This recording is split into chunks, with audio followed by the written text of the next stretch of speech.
Buonasera a tutti da Mondadori Education, mi chiamo Laura Cavalleri, mi occupo dell'area di lingue straniere e quest'oggi ho il piacere di essere qui con il professor Arturo Cattaneo, che saluto in attesa di vederlo. Eccolo qui. Ciao Arturo, buonasera.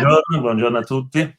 Siamo al nostro secondo appuntamento per parlare con il professor Cattaneo di letteratura. Il professor Cattaneo è ordinario di letteratura all'Università Cattolica di Milano e si occupa di ricerche di attività scientifiche in vari ambiti, quindi si occupa della letteratura del Rinascimento inglese, del romanzo inglese del Settecento, si diverte anche a scrivere saggi creativi e romanzi. Arturo, ne cito due, molto volentieri, un Shakespeare e l'amore pubblicato per Einaudi nel 2019 e altri due romanzi, ci vediamo a settembre, anche la nota in inglese presso Mondadori, quindi insomma 1000 modi di parlare di letteratura.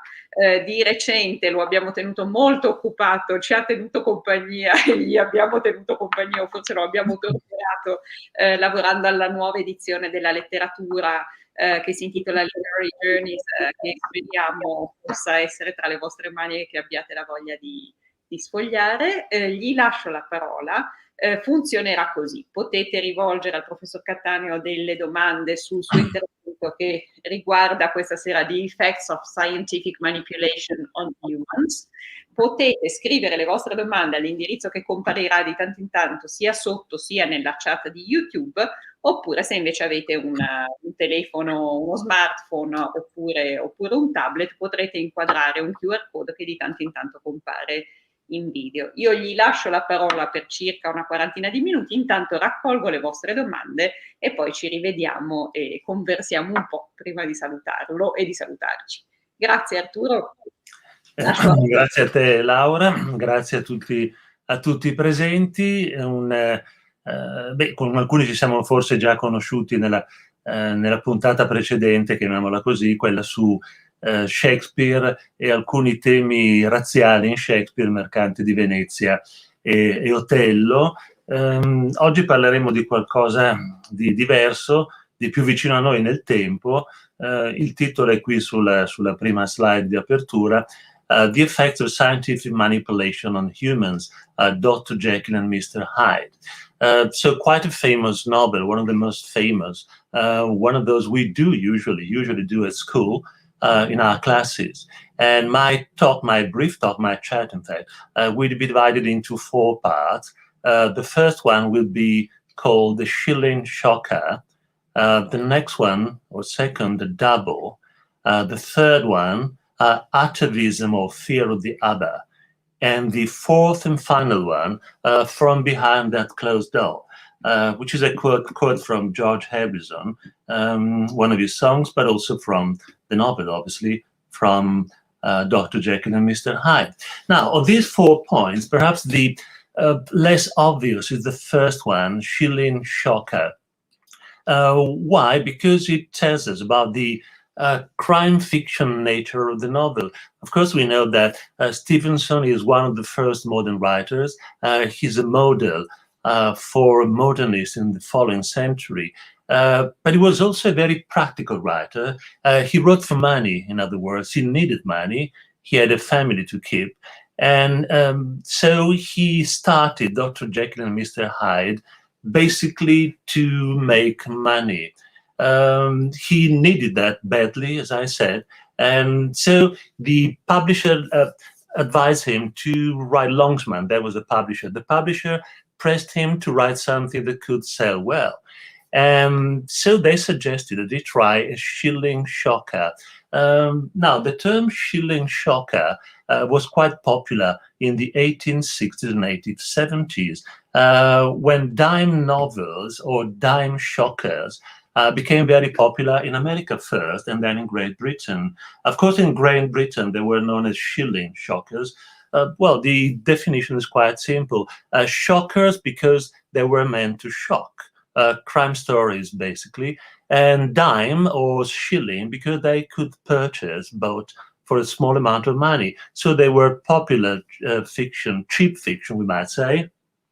Now, of course, they derived from sensational novels or novels that bring in some crimes, like Charles Dickens' Little Dorrit, Wilkie Collins, Dickens's friend, The Woman in White, and Sheridan Le Fanu's Uncle Silas. These were very popular, together with the so-called Newgate novels, which came out basically in the 1930s, and which, as the term implies, Newgate being the prison, London prison, they were mostly about criminals and criminal facts, criminal stories. Another book or series of books that had a great influence of dime shockers or shilling shockers were George Reynolds' Mysteries of London, which came out in the 1840s, as we can see. And again, they were about this sordid life in the most squalid quarters, neighborhoods of London. Now, this was the background of the shilling shockers that became so popular around the end of the century. So, having decided to embark on a shilling shocker for reasons of money, basically, as I said, Stevenson spent 2 days, as he says, raking my brains for a plot of any sort. In other words, trying to desperately find out what am I going to write about. As a result, his wife Fanny was alarmed by her husband's cries of horror in his sleep. In other words, he had a nightmare, as he acknowledged when he woke up. So the story behind Dr. Jekyll and Mr. Hyde is a bit like Kubla Khan of Frankenstein. There's a dream at the basis of the story. Now, in that dream that Stevenson had, 2 elements are essential. First one, there's a man who drinks of a potion and is transformed into another man. And there's another great thing, the central idea of a voluntary change, that is, taking the potion, becoming involuntary. Of course, that's the basis of Dr. Jekyll and Mr. Hyde. So the morning following, the next day, he walked into the room, Stevenson, and he announced, "I've got my shilling shocker." Next slide. Here it is, which he had, in fact, but he showed it to his wife and to his wife's son. His wife's son was enthusiastic about the novel, saying, "What a great story." But Stevenson's wife was less prone to enthusiasm. She said he had missed the point. He had missed the allegory.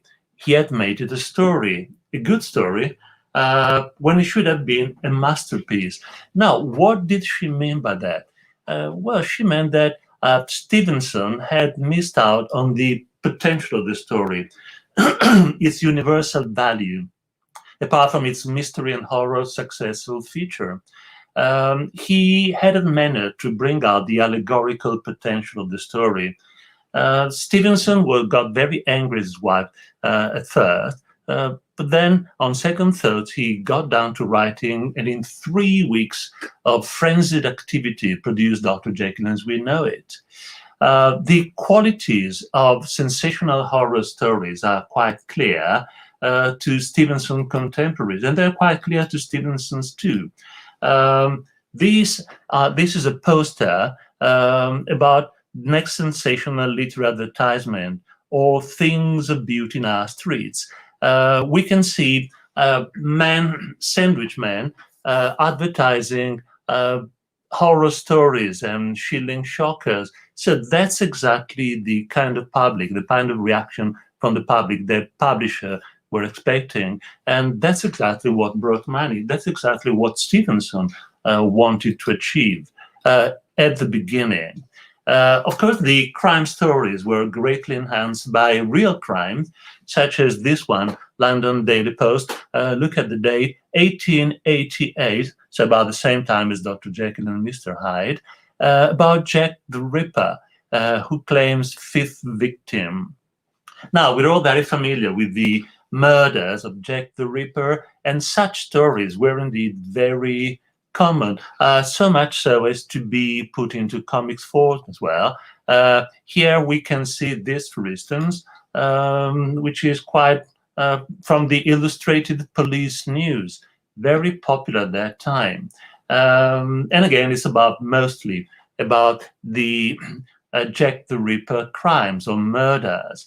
We might recall also that Stevenson had written The Body Snatcher, a story which was in this tradition. So this all goes to show that when Stevenson began to write Dr. Jekyll and Mr. Hyde, he wasn't thinking of making a masterpiece at all. Mind you, hardly ever a writer does so. But what I mean is that he was mainly after a good story that could sell well. Of course, he was quite alert to the great possibilities of the stories in other domains as well. Now, the thriller qualities of these stories is something that, or the thriller qualities of the stories are things that should be borne in mind every time we deal with a novel. And they're quite visible from the,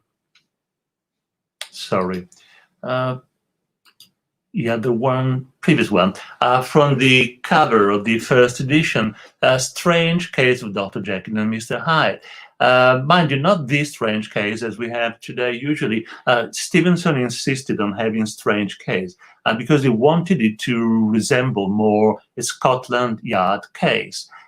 Case obviously refers to a police case, but also to a scientific case, Dr. Jekyll experiments, or to a medical case, the manipulation of humans.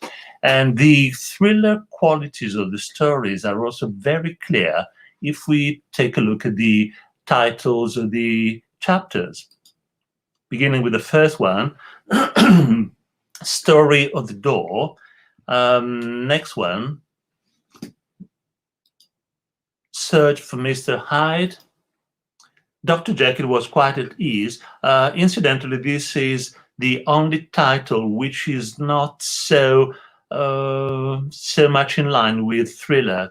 But let's look at the other one, the Carew murder case, Incident of the Letter, Remarkable Incident of Dr. Lanyon, Incident of the Window, The Last Night, Dr. Lanyon's Narrative, and final chapter, Henry Jekyll's Full Statement of the Case. Each of these could be the title of a good horror or crime story. And it is surely no coincidence that when Stevenson wrote his novel, he wanted to emphasize the hide and seek part of the story, someone chasing after another.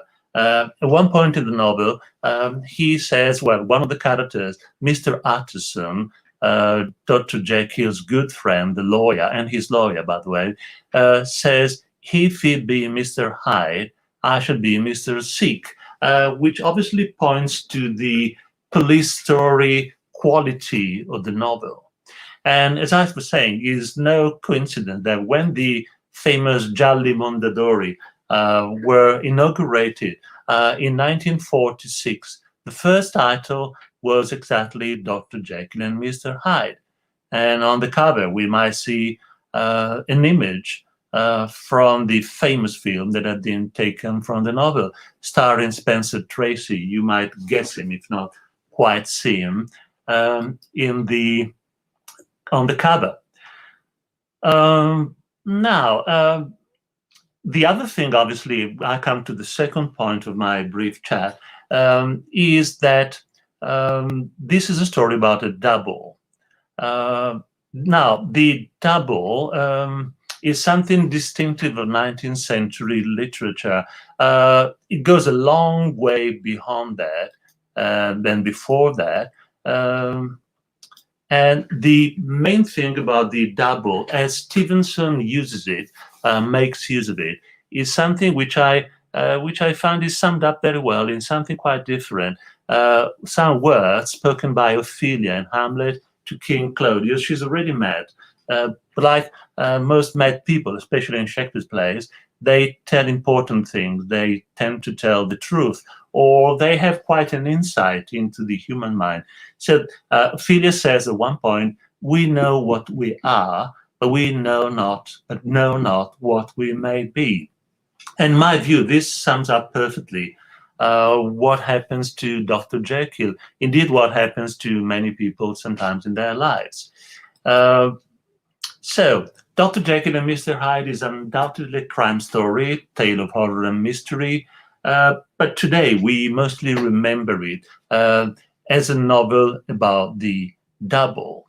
Now, stories about the double were very famous in the 19th century, as I anticipated. Hoffman's The Devil's Elixirs, Edgar Allan Poe, Dostoevsky, The Double, Oscar Wilde, The Picture of Dorian Gray, just to name a few.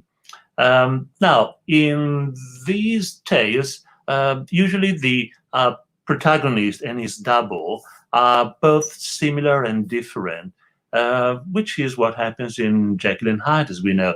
Jekyll and Hyde share the same house, even though in different parts, and that's quite interesting, actually. Two different entrances and two different exits. They share the same memory, partly the same conscience. They have the same handwriting, and transformations are induced by the same potion.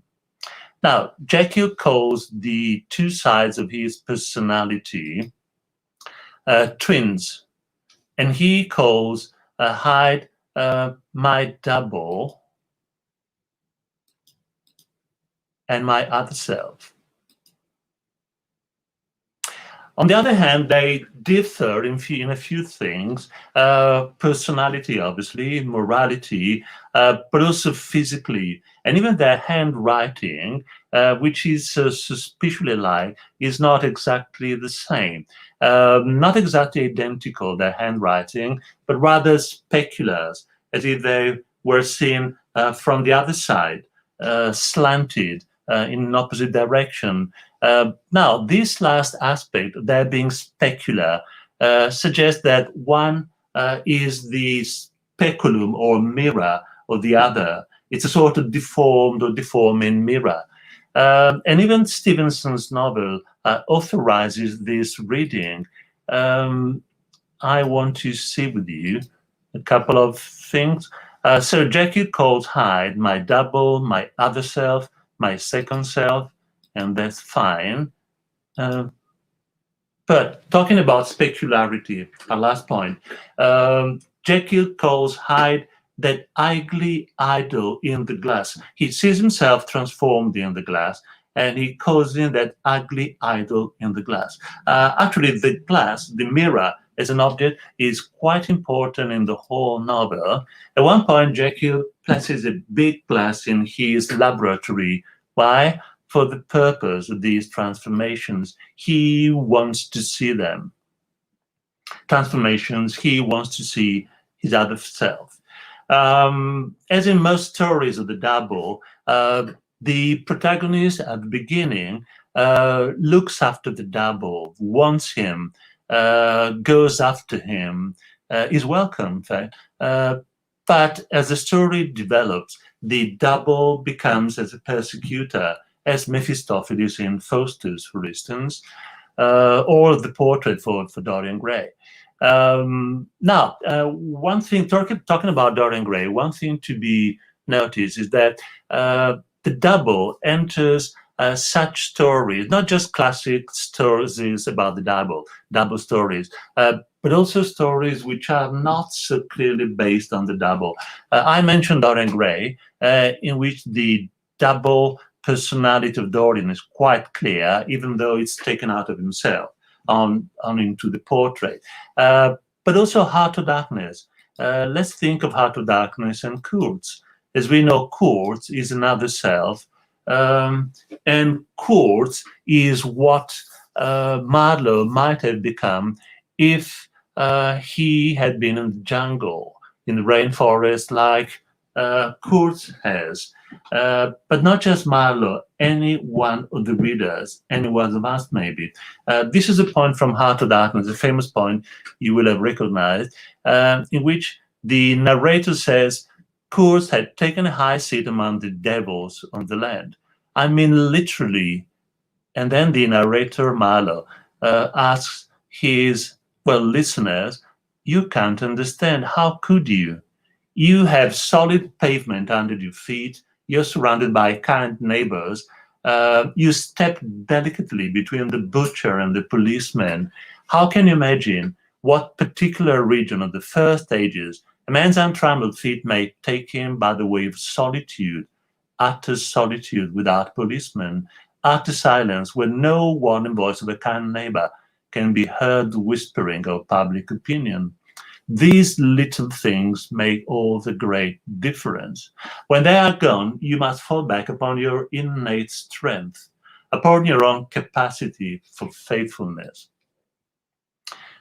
Now, in the choice of Dr. Jekyll's theme, that is the double, there's likely to be a personal biographical side that should not go unnoticed, perhaps. Stevenson's double life as a young man in Edinburgh, when he felt stifled, suffocated by the narrow Calvinistic boundaries of 19th century upper-class education.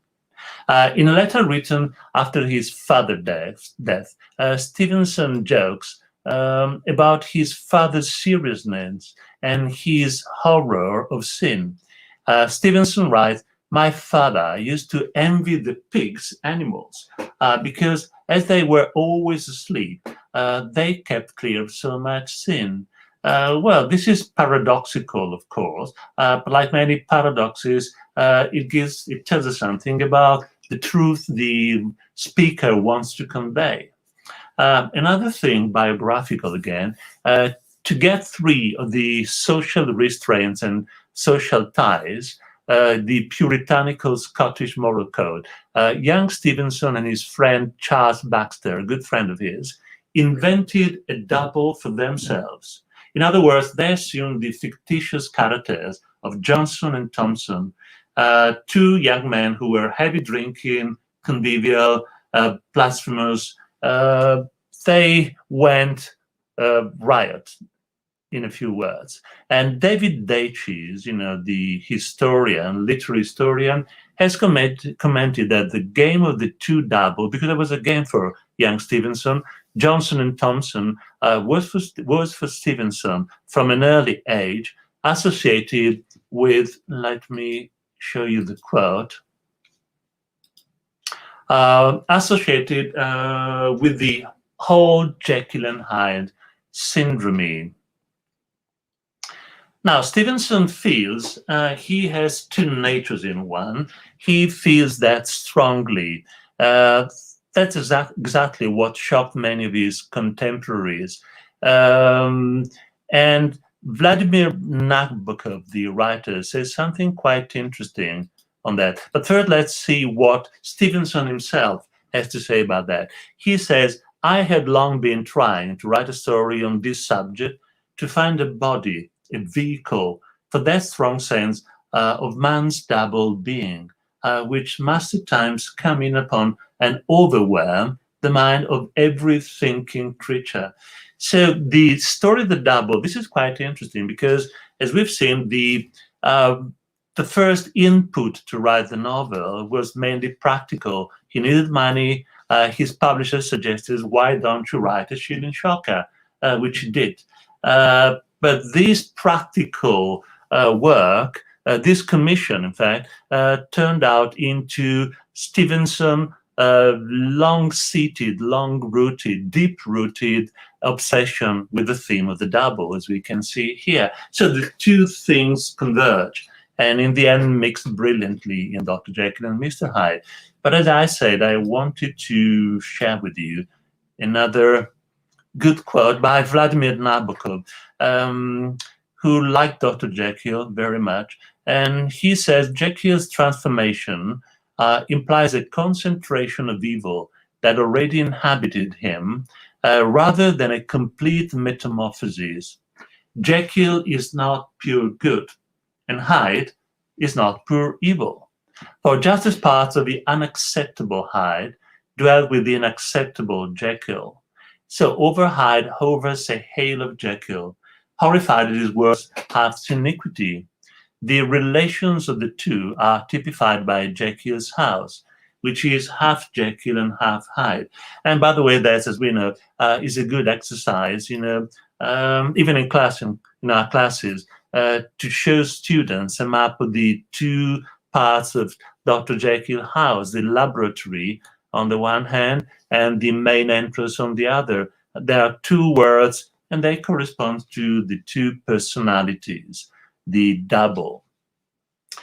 The division, the confusion is also linguistic and psychological because the two subjects, the two beings, Dr. Jekyll and Mr. Hyde, are sometimes united, sometimes divided, sometimes even within the same sentence or paragraph.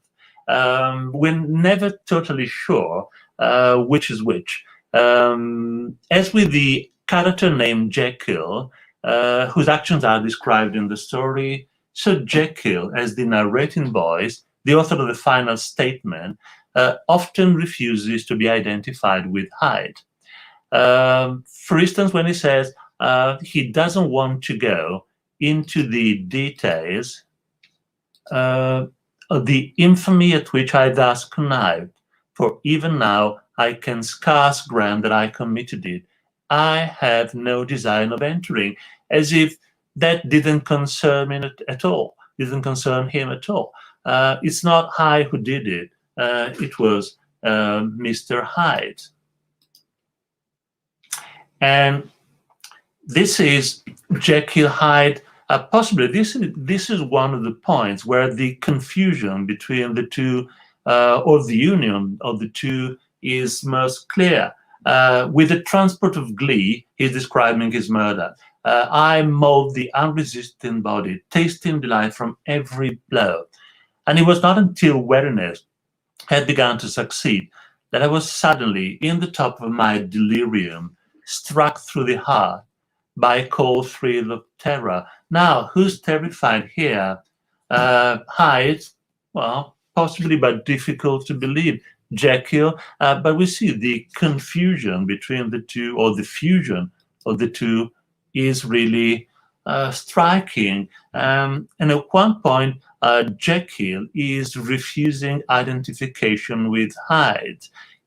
One point he says, he, I say, I cannot say I. That child of hell had nothing human. That child of hell had nothing human.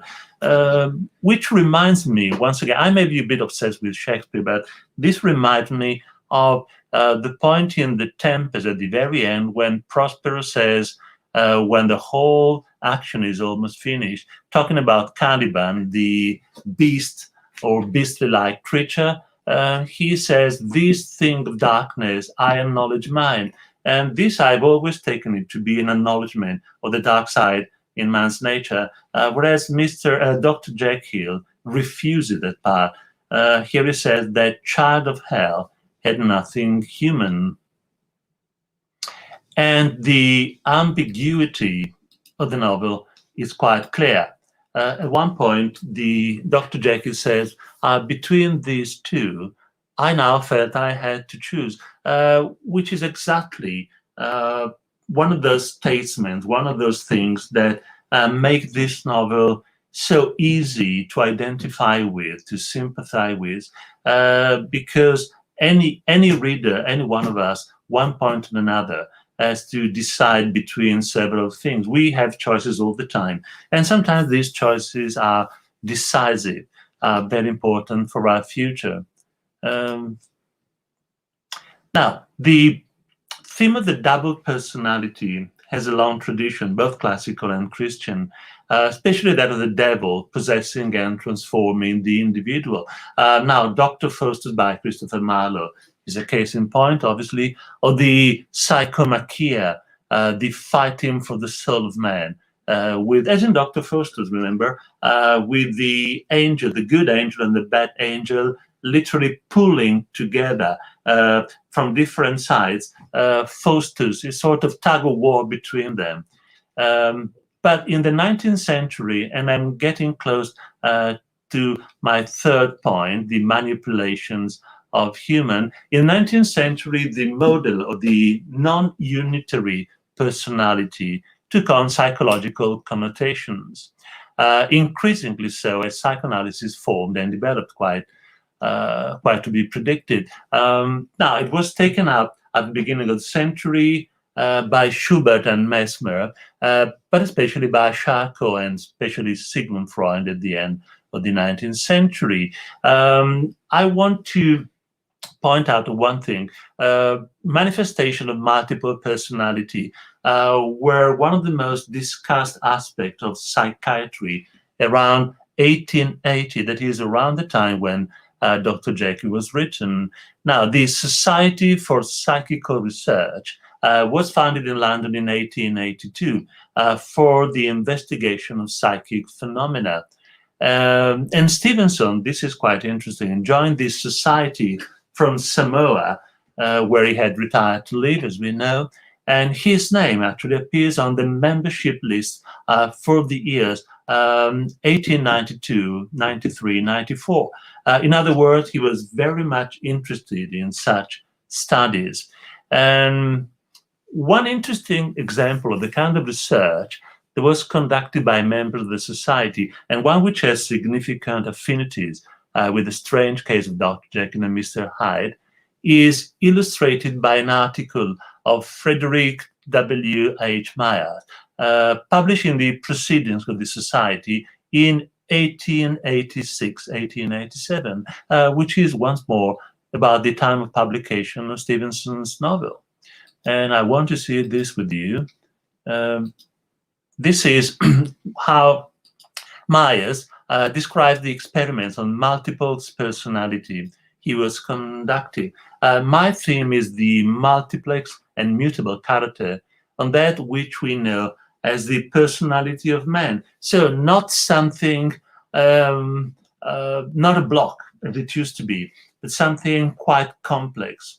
And the examples he gives are quite interesting and quite striking.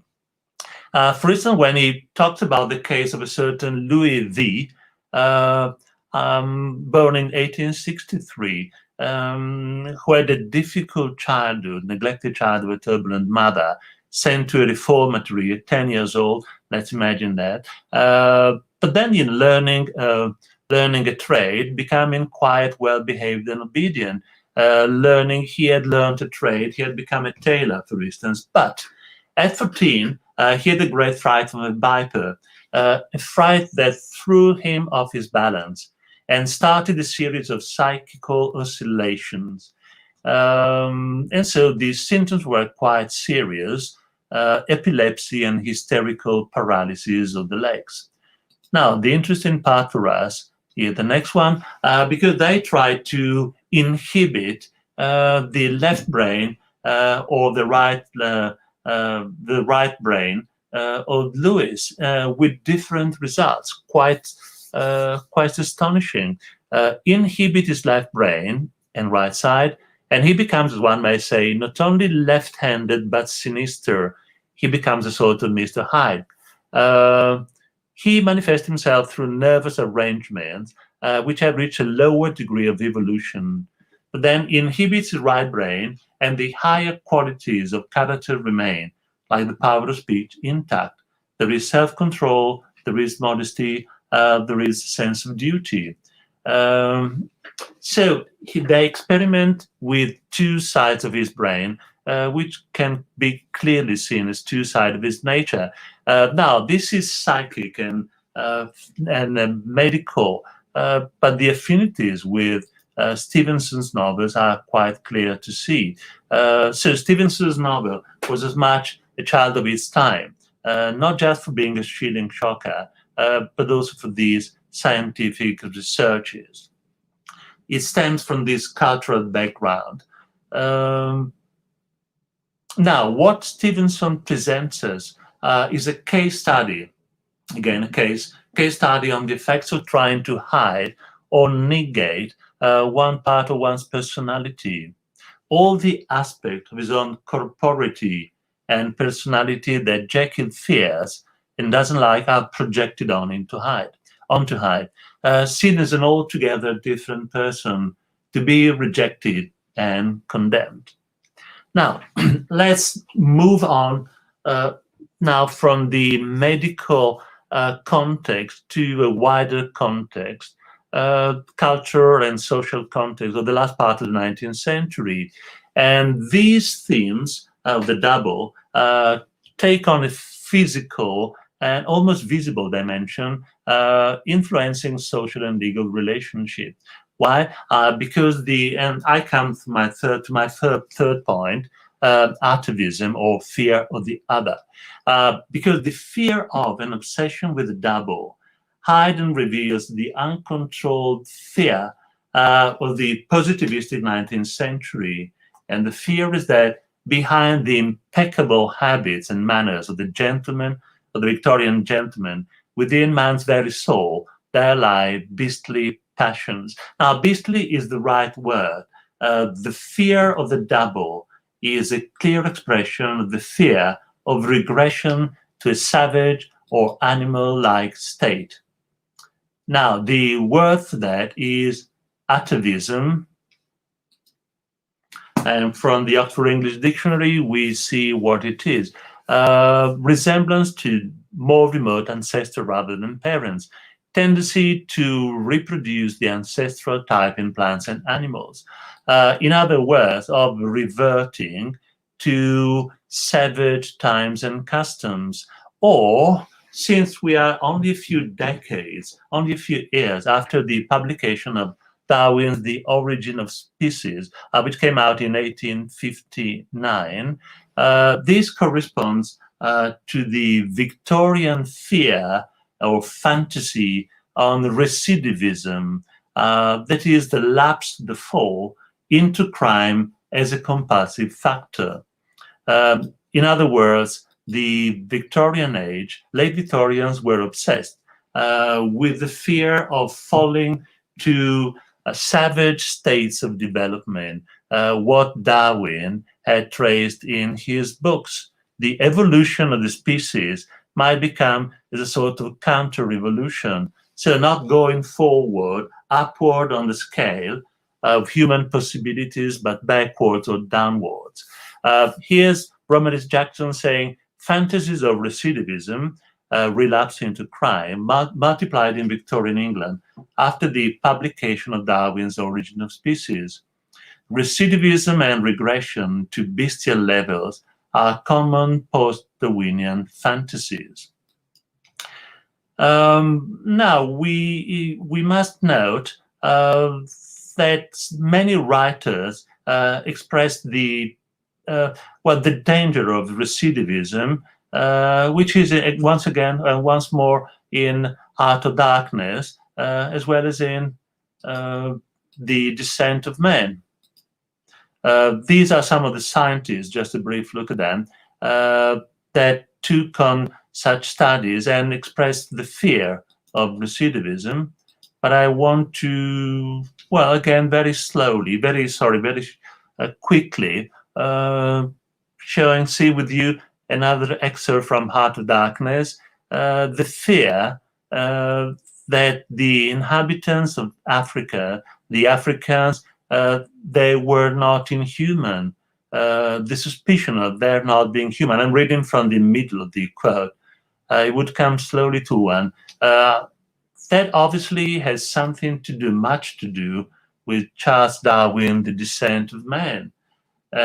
We must, however, last paragraph here in this quote, acknowledge that it seems to me that man, with all his noble qualities, still bears in his bodily frame the indelible stamp of his lowly origin. And that's exactly what Victorians couldn't stand. They simply couldn't stand, or many of them actually, not all of them obviously, they simply couldn't stand that man might not be the heavenly creature or the very developed creature they pretended to be. Now, very quickly, because we don't have time to go into that, but it's good also to mention at least the works by Cesare Lombroso. Why? Because in Lombroso's works, we have another side of that fear of atavism, the fear of regression to beastly states of development. And he studies, Lombroso studies the sight of a skull, as in the first line here, and he has a sudden lightning. He has a sudden idea. The problem, the nature of the criminal, an atavistic being, notice the word, atavistic being used by Lombroso, who reproduces in his person the ferocious instincts of primitive humanity and the inferior animals. And the physical features that distinguished the criminal were thought to be very close to that of monkeys. Now, the point here is quite a tricky one, quite an interesting one. In Stevenson story, The Suicide Club, which is a club of people who commit suicide, as we know, one of the characters says, "I couldn't bear to be descended from an ape." There was his terror, that's why he wanted to commit suicide.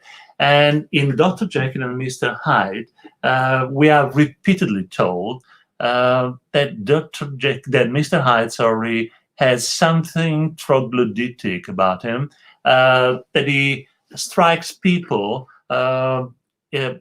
just as Sir Danvers Carew, the man he murders, with ape-like fury, and it looks like a masked thing, like a monkey. So repeatedly, these ape-like features of Hyde are highlighted in the novel. And of course, they've been taken up time and again by film version of the story. This is Dr. Jekyll and Mr. Hyde by Ruben Mamoulian, as we know. But it's quite interesting that even in this comic version, Abbott and Costello, a comic couple like Laurel and Hardy, very famous in the United States and in Britain around that time, 1953, Abbott and Costello meet Dr. Jekyll and Mr. Hyde, and of course they identify with the two characters. If we look at the transformation, we start with a normal face, a human face, and little by little, degree by degree, we come to what really looks like an ape. So there was one side of the fear of atavism, the fear of aggression. Of course, the other point was that sometimes this fear was not just related to criminals, but more generally to all kinds of outsiders. It becomes an obsession.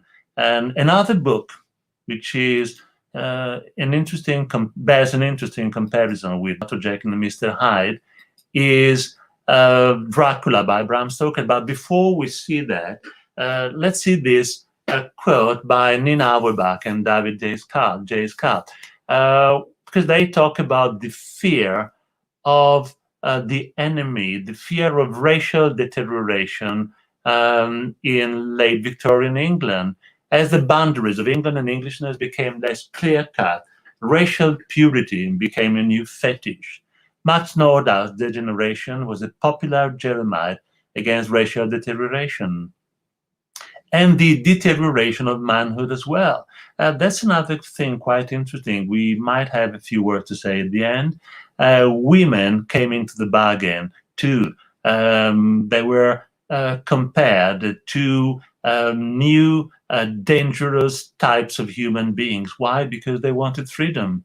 So they were thought of as dangerous. But let's not anticipate. Jonathan Harker's dislocating journey to Transylvania at the beginning of Dracula, his possible human and sexual pollution there, and Dracula's ensuing invasion of the heart of London all arise from a decade in which national, racial, and even human boundaries appeared increasing permeable in danger. It is uncertain in Dracula whether Jonathan's journey beyond England or Dracula's journey to it poses the greatest threat to the integrity of British male humanity. Notice once again, male humanity. In Stoker's time, that is some 10 years after Dr. Jekyll and Mr. Hyde came out, that integrity was increasingly besieged. And that was applied to not just to criminals, but also to the Irish, for instance.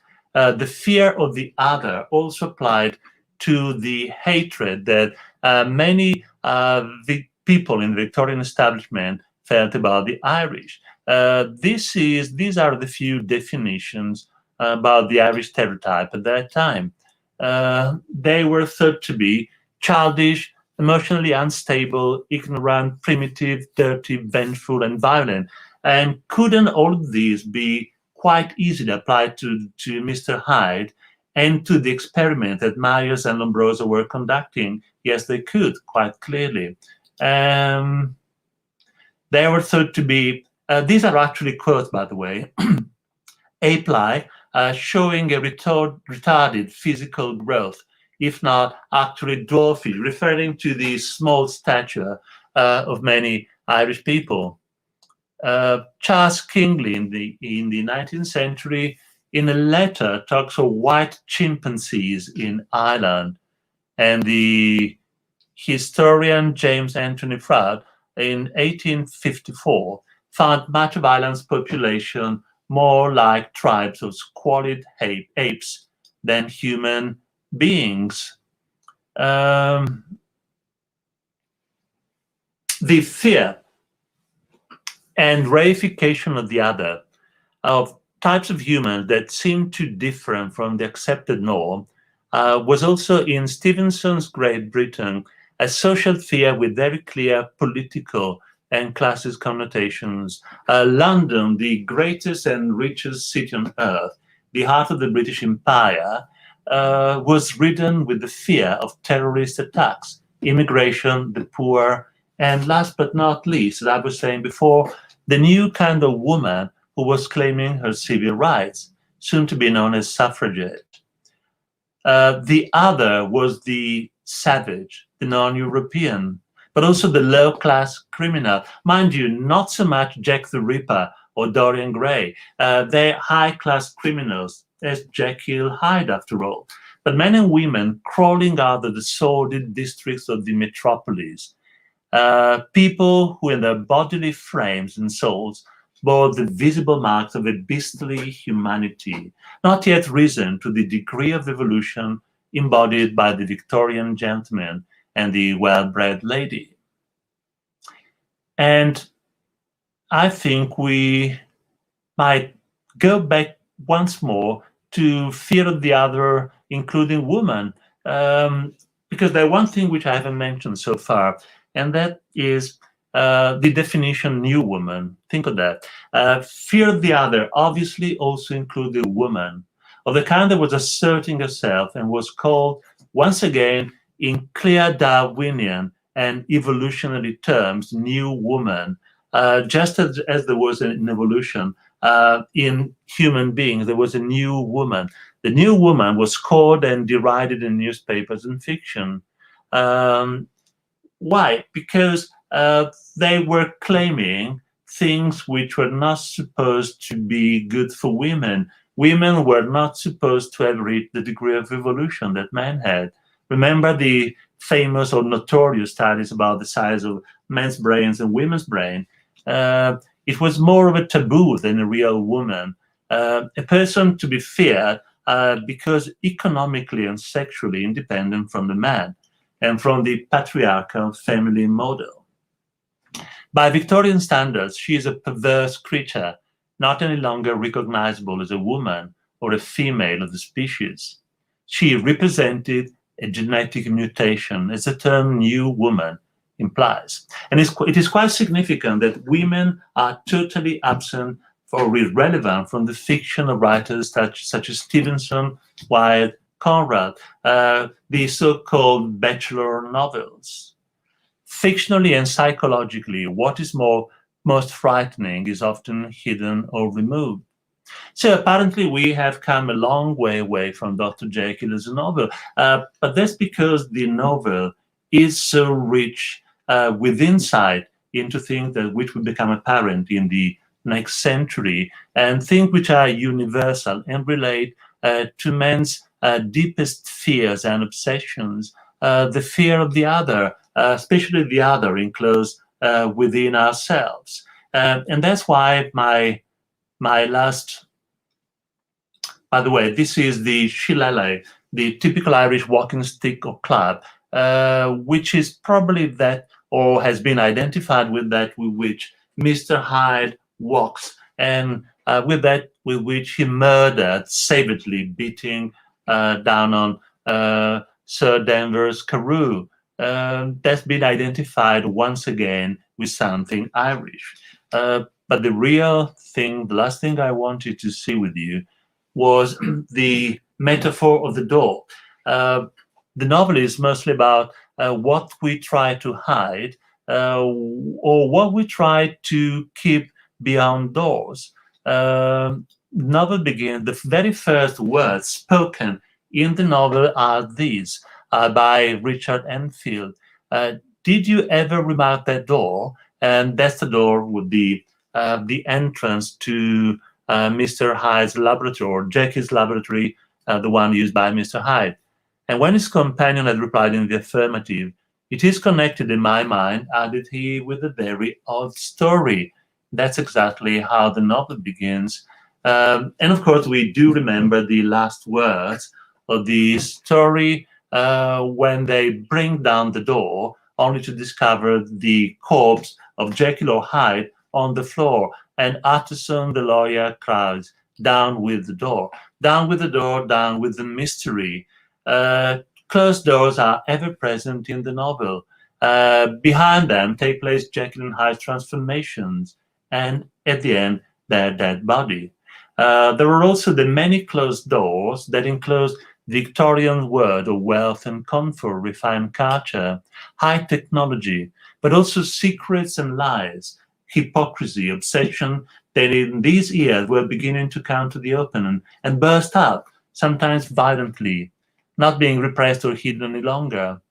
The closed door is at the center of novels that reveal man's darker side. Jekyll, Dorian Gray, Dracula, the Sherlock Holmes stories. Obviously, in everyday life, closing a door is a reassuring act. It protects us, it guarantees our security, our privacy, that personal space to which all of us have a right, which is good. Books like Dr. Jekyll and Mr. Hyde, however, help us to consider that we should also pay attention to what may be hidden behind a closed door. And that sometimes doors should be open, both for our benefit and for other people's. And here I would stop thanking you for your attention. And if you have any question, they're welcome, of course. Eccoci qua. Yeah. Allora, Arturo, intanto grazie mille. Parto da un commento prima di porgerti domande o stimoli, suggestioni che sono arrivate, ed è un commento che ci dice che sono meravigliose queste connessioni di significato. Quindi, insomma, è stato un percorso proprio molto bello e molto ricco. Sono nel mentre arrivate dei suggerimenti o degli spunti o delle idee, insomma, che le persone che ci hanno seguito avevano di tanto in tanto, quindi Another Double is in Nabokov, ho citato molto spesso, questo commento è arrivato prima in realtà, is in Nabokov Despair, dopodiché è stato citato Frankenstein, che ha come ovviamente come uno dei temi principali il doppio. Qualcuno ha suggerito anche Clarissa e Septimus, e poi una Ernest and Jack in The Importance of Being Earnest. Ti torna tutto? Oh yeah, absolutely. Now the question was, well, the written question is in English, so you want me to reply in English, or because we said that depending on the language of the question, you know, I would. Okay. So which is it? English. English. Okay, right. Yeah, absolutely. You know, these these are all quite clear examples of doubles. In fact, you know, the double theme is ever present in literature, even when it's not clearly stated. Well, Clarissa and Septimus in Mrs. Dalloway, and they don't have to be exactly the same or related in a very direct way, as Clarissa and Septimus are not, for instance, in Mrs. Dalloway, where they are by contrast. So absolutely so, yeah. It's ever present, as I would say. Yeah. Of course, we could go on quoting, more instances of the double. But I would say that it's really, if we really wanted to go into that, which I'm afraid would take us off our course a bit. But if you really wanted to go into that, almost any story, any good story, any story which is quite complex, provides some insight into the double. Take Romeo and Juliet, for instance, which has little to do with the double apparently, but take two characters like Mercutio and Romeo. Romeo and his best friend Mercutio. Obviously, they are different sides of the same personality, so much so that when Mercutio is killed, Romeo feels compelled, almost physically, to revenge him. And of course, that would be his ruin. Now, you see, I'm going a bit off course, but to show how this theme of the double is really ever-present, literally, in most novels and most plays, most literature. Absolutely. Allora, io vado avanti ancora con qualche appunto. Yeah, I can see them if you want to. So you can go on, but you'd better read the question as well. Yeah. Well, the second one is about the choice of the name Jekyll, which is je and kill. I kill myself. Could be. Yes, it could be. Well, to my knowledge, we don't have a precise statement by Stevenson to that effect, but it's quite possible. Why not? Jekyll. Obviously, Stevenson knew French. He had lived in France, so why not? Yeah, that's in the clever intuition. Could be quite possible. Yeah. And clearly, well, the one thing which is important here, I think, is apart from the pun for the wordplay on Jekyll, is the idea that from the beginning, in the name already, the tendency to destroy himself is inherent in Dr. Jekyll's personality. He is driven towards self-destruction. So in that sense, that could be, the name could be quite apt. Yeah, absolutely. Okay, so what is the relationship between the fear of the double, of the other, and the immigrants in Victorian London? Well, it's part of the same thing. In fact, this is part of what I meant to say, but I left out for reasons of time. We didn't have time to go into that. But in the last part of my chat, when I talked about fear of the others in various forms, in the last part of the 19th century, there was a great deal of immigration in Britain generally, and in London especially. In London especially, Jewish immigration, and there was a lot of resentment about the common people and about many other, about the establishment too, in different way, obviously. But yes, immigrants played a great part in that. In fact, in the quote on Dracula that we saw together, there was something about that. Dracula represents fear of the foreigner, somebody coming from the East, the mysterious East, to pollute the purity of, especially of English girls, obviously British girls, because that's the main idea. So immigrants do play a great part in that. Jekyll hides Mr. Hyde in the darkness of his soul and mind because he's afraid of his inner emotions and thoughts about an idea of life he can't live.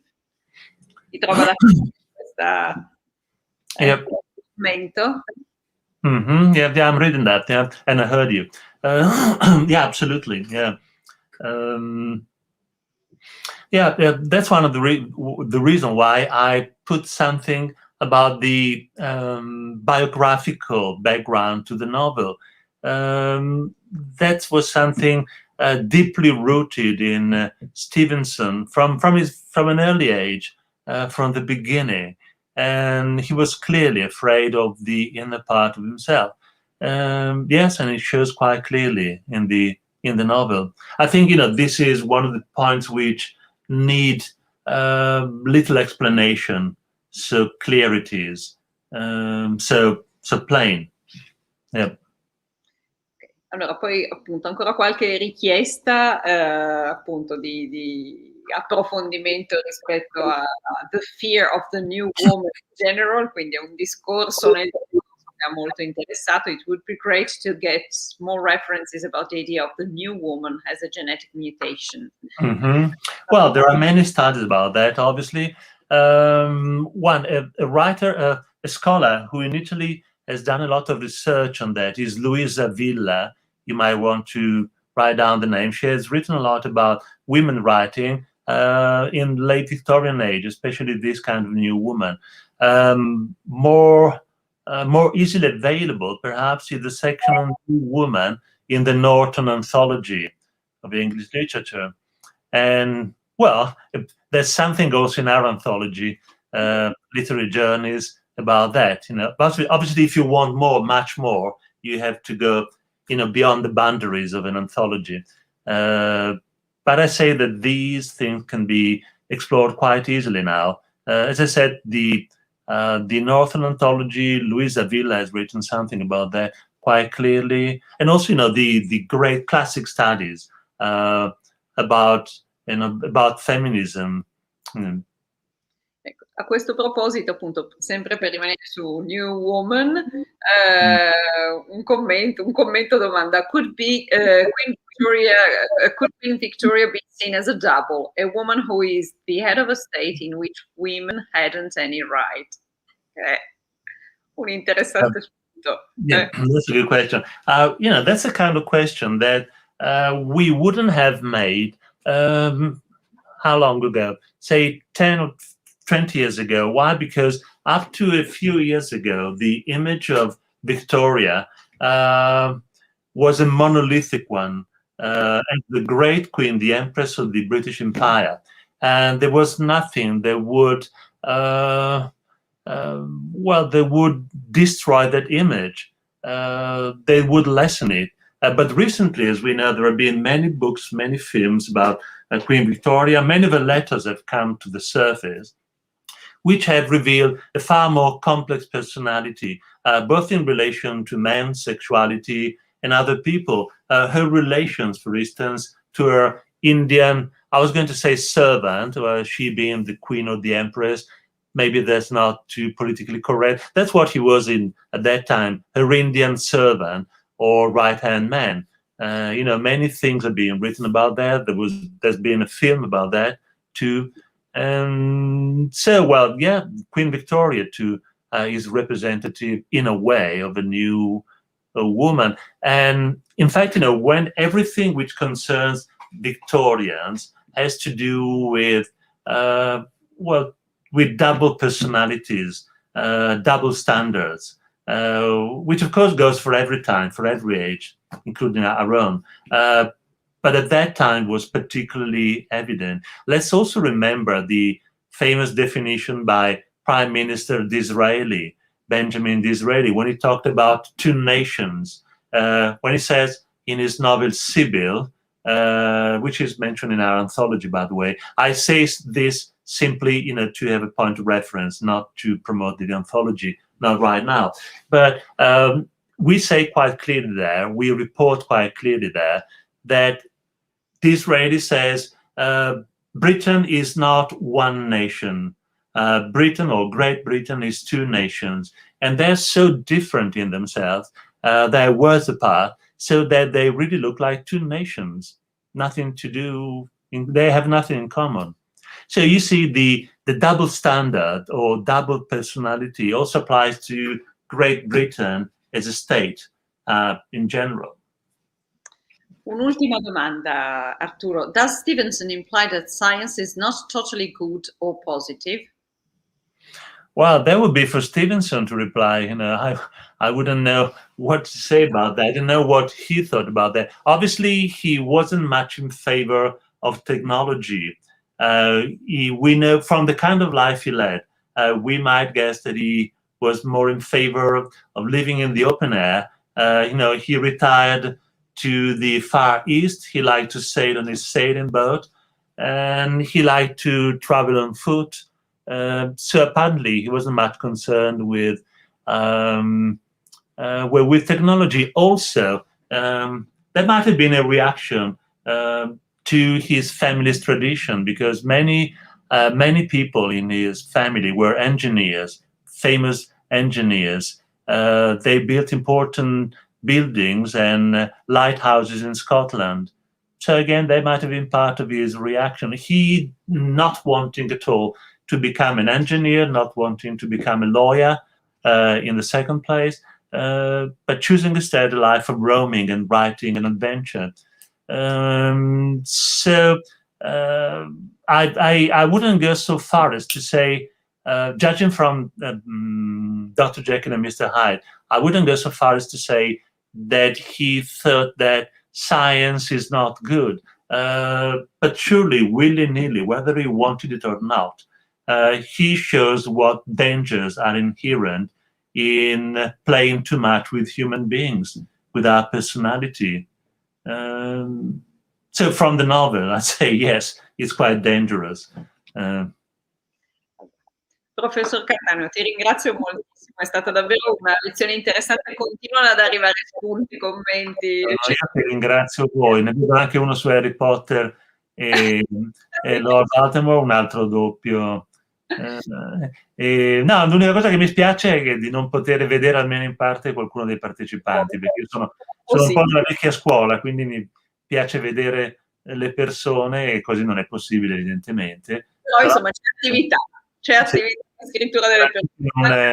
Un saluto molto caro a tutti quelli che ci ascoltano. Io ti ringrazio molto e ci vediamo credo lunedì per raccontare ancora qualcosa di Literary Journeys e speriamo di ritrovare purtroppo non volti ma nomi e persone che hanno voglia di ascoltarci.